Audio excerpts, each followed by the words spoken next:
Live from downtown Detroit, Local 4 News at 11 starts now. Friends and family come together to honor the life of an innocent bystander killed during a shootout outside a Detroit restaurant. Police say a group of people shooting at each other Saturday night. One of the bullets hit and killed Alexandria Johnson.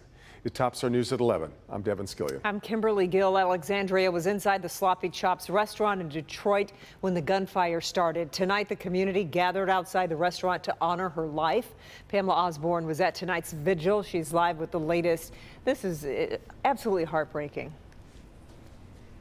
It certainly is. Alexandria was working her job, a job that she really loved, with people that she really cared about, when she was so senselessly killed. It's not lost on me that at the same time they held this vigil for Alexandria, there were city leaders who were gathered together to talk about the issue of gun violence. But here's what we do know. Alex was cherished, she was loved, and an entire community of people are hurting because she's gone. White and silver balloons released into the sky above heavy hearts below. Thank you for today. Thank you for the planners. Thank you for thinking about us, thinking about Alex, because it helps to know that it's not just her family that's gonna miss her and love her. Thank you. Thank you so much.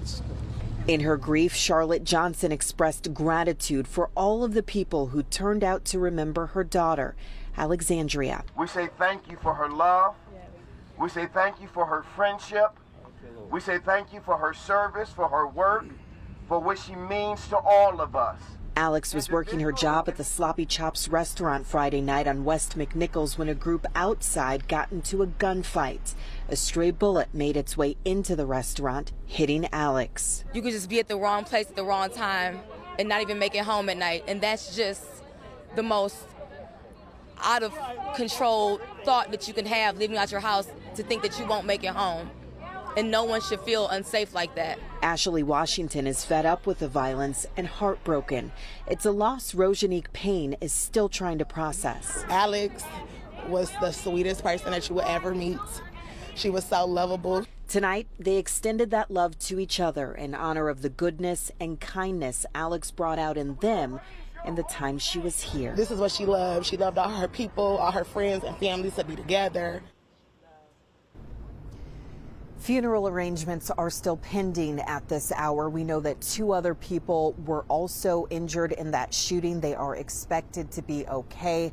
No word on any arrests. Reporting live tonight in Detroit, I'm Pamela Osborne, Local 4. It's awful. Okay, Pamela, thank you. And as Pamela mentioned, at the same time of tonight's vigil, Mayor Duggan and city leaders came together to try to brainstorm ways to stop the violence. Detroit is giving $10 million to community groups with the task of reducing violent crime. Mara McDonald live on Detroit's northwest side with more on the culture change that they're trying to create here. Mara. That's what they're hoping for, Devin. And in talking to some of the groups who were chosen for what is essentially a $10 million gamble, they view this as a campaign, almost like a political campaign, starting with, you got it, yard signs. I do not believe the level of violence in this city is acceptable. Duggan was blunt in his assessment of what the root of Detroit's problem is, which is a gun culture where settling beefs with weapons is okay. The police can't fix it by themselves. So Detroit is funneling $10 million to 6 community groups to attempt a culture shift. And we're going to turn them loose to interact with people who might be prone to violence and see if they can't do what we calling them shot stoppers. Each of these 6 groups has a dedicated area it's responsible for. Duggan says the city of Boston did something similar in the 90s to change the culture. And if you look at the stats now, it's shocking to see Boston's homicide numbers versus Detroit's. Detroit 300 is one of the groups chosen for this initiative. The methodology of the Detroit 300 is to provide a presence in the community. You see the orange shirts, you see the black writing, you see the orange hats, you see the orange hoodies. That presence in itself helps decrease crime in your neighborhood. But it's not just presence, it's showing a better way forward. Will it work? Only time and metrics will tell. I think it'll take about 6 to 12 months to really measure the metrics and have enough time to gather data so we can learn about the best practices of particular groups and how it's trending in certain hotspot areas where we see violent crime decrease.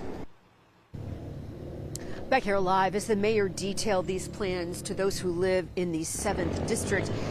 It's interesting that of those areas that were chosen, they're relatively small, they're not widespread. He says the metrics that this city has shows that 40% of gun violence comes from those areas. If you can effect a change there, you're going to make a difference in the numbers. We're live on the city's northwest side. I'm Mara McDonald, Local 4. It really is astonishing to consider. All right, Mara. All right, new tonight, University of North Carolina officials confirm a faculty member was shot and killed in a campus building during today's lockdown. The shooting happened in the Caudill Labs building on campus. Investigators say the alleged gunman is a graduate student at this school. However, a motive is not known. As of tonight, no formal charges have been filed.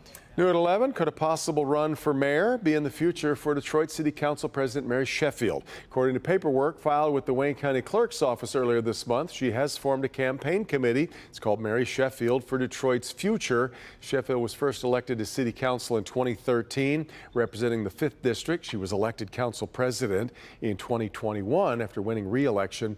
Our next race for mayor in Detroit is 2025.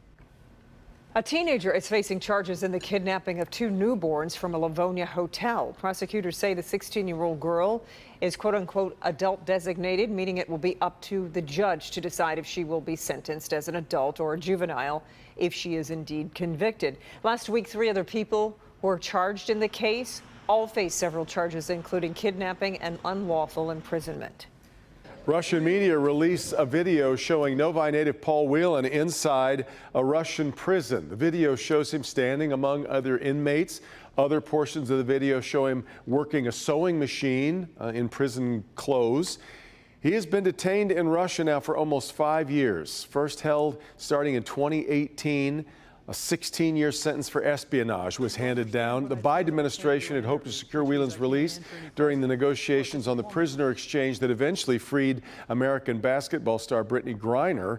That happened back in December, and there's been very little movement since, though U.S. Secretary of State Antony Blinken spoke with Whelan 2 weeks ago by the phone. U.S. officials say a serious proposal has been issued to Moscow to try to get Whelan out. Thousands of students returned back to the classrooms today, but for some in Ann Arbor, the first day of school was delayed. Ann Arbor Public Schools had to delay the first day of school today due to the system-wide impact of power outages following last week's storms.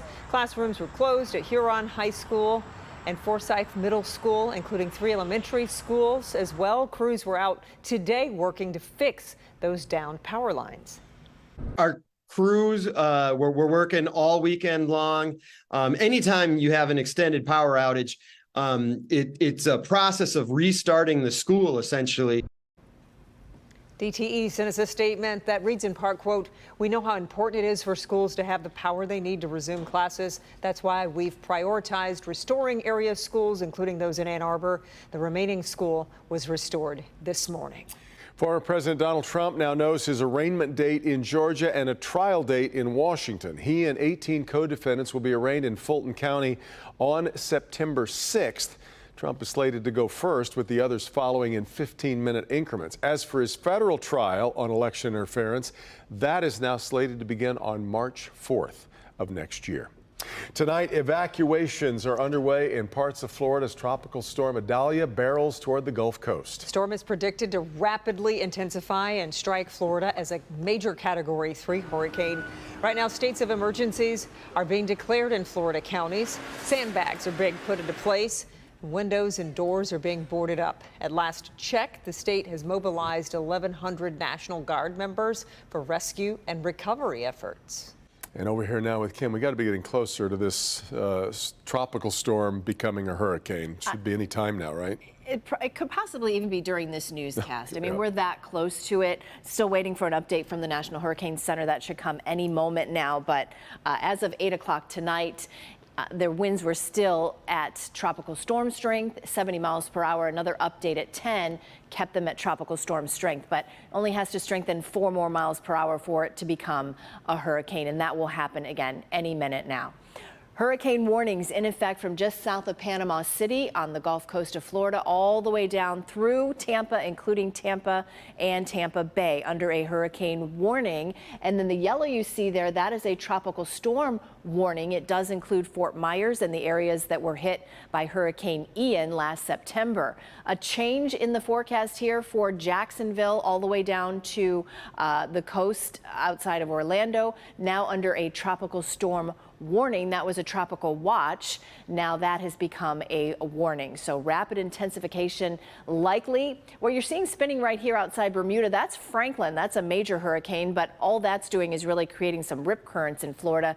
We are carefully watching what is still officially Tropical Storm Adalia, but about to become a hurricane. So I will update you here in about 5 minutes and we'll see if we got that official word.